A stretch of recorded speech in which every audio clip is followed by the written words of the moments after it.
English writing section. तो देखो writing section में मैंने पहले ही बताया था, जो अभी हमारा टॉपिक चल रहा है वो है long writing task. Long writing task के अंदर हमारे पास होती है article writing, debate writing, report writing, speech writing, factual description, paragraph writing. बहुत सारे टास्क हैं जिसमें से हम कुछ सेलेक्टेड टास्क करने जा रहे हैं, और जो कि आज हमारा टॉपिक है स्पीच राइटिंग।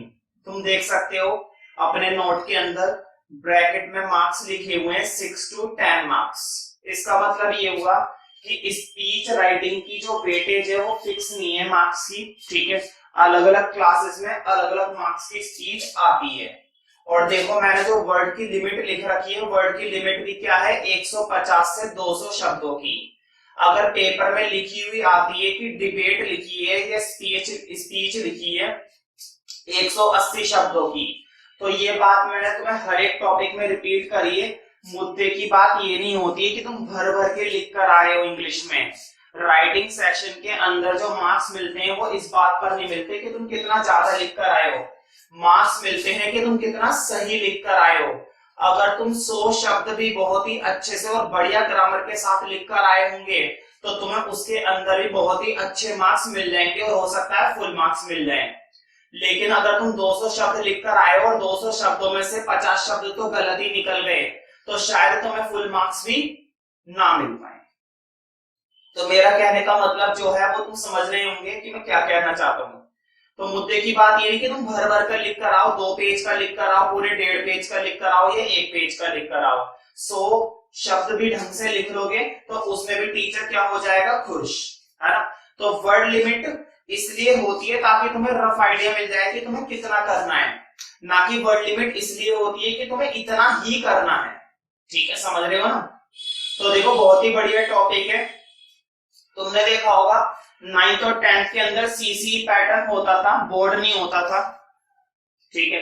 पहले बोर्ड होता था, बाद में सीसी पैटर्न आया, फिर सीसी पैटर्न हट गया, फिर दोबारा से बोर्ड आ गया, और हो सकता है आगे जाके फिर सीसी पैटर्न आ जाए, फिर बोर्ड हट जाए, फिर बोर्ड आ जाए, सीसी पैटर्न आ जाए। खैर जो भी है, कुल मिलाकर हमें सीसी पैटर्न की मालूम है ना। सीसी पैटर्न क्या होता है, साल में 2 बार पेपर होते हैं अलग अलग, ऐसे 1 और ऐसे 2 के, ठीक है, उसे कहते हैं सीसी पैटर्न। तो टॉपिक ये है कि जो सीसी पैटर्न था वो बच्चों के लिए क्या साबित हुआ, वरदान। बून का मतलब होता है वरदान। देखो हर एक चीज के फायदे होते हैं और हर एक चीज के नुकसान होते हैं, लेकिन हमें इस चीज किस बात पर देनी है कि जो सीसी पैटर्न है वो क्या है, बच्चों के लिए बून है, मतलब कि उनके लिए फायदे की चीज है, उनके लिए वरदान है सीसी पैटर्न। वरदान कैसे, तुम्हें मालूम होगा बोर्ड में क्या होता है, बोर्ड में पूरे साल भर के पेपर एंड में होते हैं, जैसा कि 12th क्लास में सब बच्चे ये बात जानते हैं। 12th क्लास में आज भी बोर्ड होता है, हमेशा बोर्ड था, बोर्ड है और बोर्ड ही रहेगा, ठीक है। तो 12th क्लास में क्या होता है, सारे पेपर एंड में होते हैं फाइनली, मतलब पूरे साल भर बच्चों की मेहनत कब निकलती है, लास्ट के 3 घंटे में। बताओ रिस्की है ना, बाई चांस लास्ट के पेपर में बच्चे के साथ कुछ गलत हो जाए, कुछ भी हो जाए, तो बच्चे का तो पूरा साल गया, है ना। तो उसके हिसाब से बोर्ड की कुछ बुराइयां हैं और उसी के हिसाब से सीसी पैटर्न की कुछ अच्छाइयां हैं, और सीसी के हिसाब से उसकी कुछ अच्छाइयां हैं बोर्ड की, और बोर्ड के हिसाब से इसकी कुछ बुराइयां हैं। लेकिन फिलहाल हमें इसकी क्या बतानी है, अच्छाइयां, है ना, गुडनेस बतानी है। तो अब जरा स्टार्ट करते हैं। देखो मैंने प्रॉपर क्वेश्चन भी निकाल दिया है, इसका नाम भी दे रखा है भाई स्पीच में, यू आर हुमाडा खान। बताओ नाम है या क्या है कि नहीं। कितना प्यारा प्यारा नाम होता है दुनिया में, लेकिन ये नाम तो नाम के नाम पर बदनाम है। मेरा इतना बढ़िया नाम है, ले वो रख लेता हुमाडा खान, ऐसा लग रहा कोई गुंडा है। चलो क्या, हमें तो पढ़ाने से मतलब है, हमें कुछ नहीं मतलब। यू आर हुमाडा खान, वैसे भी तुम हुमाडा खान, है ना। A student of class 10th ए, चलो जी 10th क्लास के टेंथ क्लास के ए सेक्शन के स्टूडेंट ऑफ आरपीडब्ल्यू, बताओ स्कूल का नाम भी नहीं रहा है, आरपीडब्ल्यू। खैर रजनीवास मार्ग, मैंने तो कभी सुना भी नहीं, चलो खैर। Right a speech in about 120 words on the topic CCE a bone और फॉर स्टूडेंट्स, ठीक है। तो देखो हमें एक स्पीच लिखनी है मतलब कि स्पीच देनी है और कितने शब्दों में, 120 शब्दों में। मैंने पहले ही बोला है 150 से 200 शब्दों की लिमिट होगी, ठीक है। और अगर 120 शब्द भी आते हैं तो भी कोई दिक्कत नहीं है ना। मैं तो ये कहता हूं जितना भी लिखो, चाहे वो ज्यादा लिखो चाहे कम लिखो, मुद्दा ये नहीं है कि तुम बहुत सारा लिख कर आए हो, मुद्दा ये भी नहीं है कि बहुत कम लिख कर आए हो, मुद्दा ये है कि जितना लिख कर आए हो ना, एक गलती निकाल के दिखा दे कोई अंग्रेजी उसमें, ऐसा चैलेंज होना चाहिए। एक गलती जो कि बहुत ही मुश्किल है इंग्लिश के अंदर, ठीक है। तो देखो जब भी हम स्पीच करते हैं, स्पीच का कंटेंट है ना, तो मैं थोड़ा थोड़ा किसकी तरह दिखाई देगा, डिबेट की तरह। स्पीच का कंटेंट थोड़ा थोड़ा डिबेट की तरह दिखाई देता है, लेकिन फर्क इतना है, डिबेट के अंदर फॉर और अगेंस्ट दोनों बोले जाते हैं, लेकिन स्पीच में एक ही वे में बोला जाता है ना। अपोनेंट कुछ नहीं होता इसमें स्पीच में। जब कोई बंदा सामने वाले स्पीच दे रहा होता है तो ऑडियंस को बीच में बोलने का हक नहीं होता। स्पीच खत्म होने के बाद ऑडियंस बोलती है। मालूम है ना स्पीच कैसे देते हैं? मान लो मैं सामने खड़ा हुआ और 50 बच्चे सामने बैठे हुए हैं, ठीक है, और मैं उनके सामने क्या दे रहा हूँ, स्पीच। तो वो बीच में नहीं बोलेंगे, जब स्पीच खत्म हो जाएगी उसके बाद वो क्वेश्चंस करेंगे। Good morning honourable. ऑनरेबल का मतलब होता है माननीय मुख्य अध्यापक, मतलब कि प्रिंसिपल। रिस्पेक्टेड टीचर्स, आदरणीय अध्यापिका या अध्यापक। एंड माय डियर फ्रेंड्स, और मेरे प्यारे दुश्मनों, दुश्मन नहीं दोस्त, माय डियर फ्रेंड्स, ठीक है। आई एम हुमाड़ा खान, बता रहा है डरा रहा है। I am Humaira Khan of 10th A and I am feeling privileged to have been giving, मतलब इसको काफी खुशी महसूस हो रही है, अपने अंदर अंदर उत्साह महसूस हो रहा है। भाई मौका मिलता है, बहुत ही कम लोगों को मौका मिलता है इस तरह से खुद को परफॉर्म करके दिखाने का, है ना। तो मन में उत्साह आता है, खुशी मिलती है, इसको भी मिल रही है। बावला हुआ जा रहा है बिल्कुल, बावला समझते हो तुम तो समझते ही होंगे। I am feeling privileged to have been given a chance to share my views on the topic CCE, a boon for students, ठीक है। तो बेसिकली वो ये बताना चाह रहा है कि मुझे बहुत ही ज्यादा खुशी हो रही है, मैं बावला हुआ जा रहा हूँ, हो सकता है मैं नीचे गिर पड़ूं, मुझे उठा लेना, ठीक है। तो मैं अपने व्यूज शेयर करना चाहता हूँ, अपने विचार व्यक्त करना चाहता हूँ कि सीसीई किस तरह से बोन है बच्चों के लिए, ठीक है। देखो बच्चों को पढ़ना तो है ही नहीं, चाहे बून हो चाहे बैन हो, उनके लिए तो बस बेवकूफपंती है ना। नेक्स्ट पैराग्राफ देखते हैं, ठीक है। स्पीच का लिखने का यही तरीका होता है। सबसे पहले तो सैल्यूटेशन करना पड़ेगा तुम्हें स्टार्टिंग में। सैल्यूटेशन मतलब हाय हेलो वगैरह वाली बात है, ठीक है। हाय हेलो वाली बात एक ही लाइन में बोलनी होती है, ठीक। एक लाइन का मतलब है एक सेंटेंस में बोलनी होती है, उसके बाद उस लाइन में कुछ और मत लिखना, अगली लाइन से फिर मुद्दे की बात बतानी कि अपने बारे में बताओ।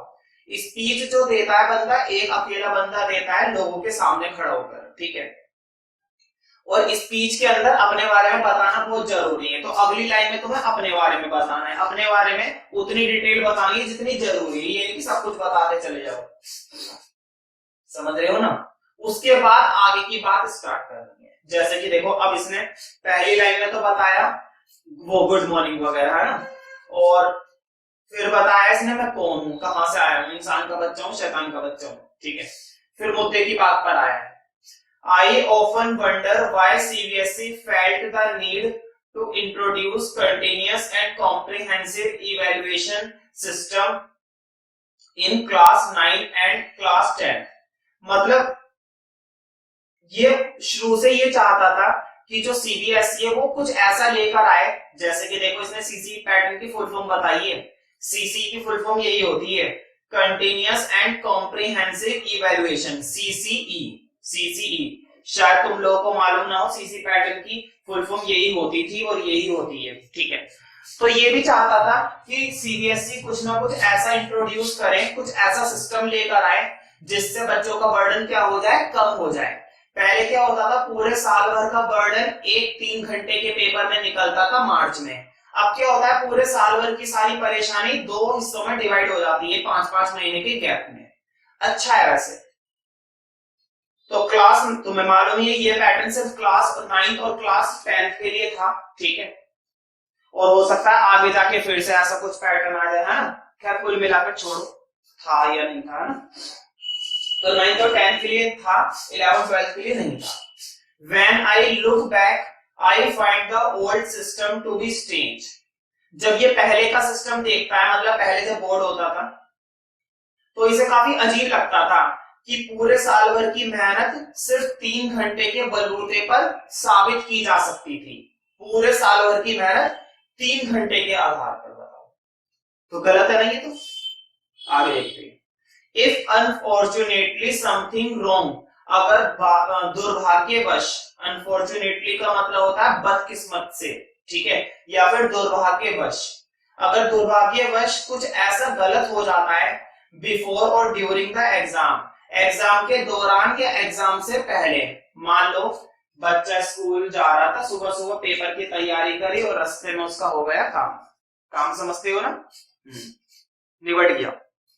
अब बताओ कैसे देगा वो पेपर? पेपर तो छोड़ो, तो जिंदगी नहीं बचा, वो तो कुछ भी नहीं दे पाएगा, पेपर की तो चलती क्या है, ठीक है, तो निबट गया वो तो भाई, ठीक है। और मान लो पेपर से एक आध दिन पहले उसको टाइफाइड या डेंगू हो जाए, आजकल बहुत चल रहा है, ठीक है,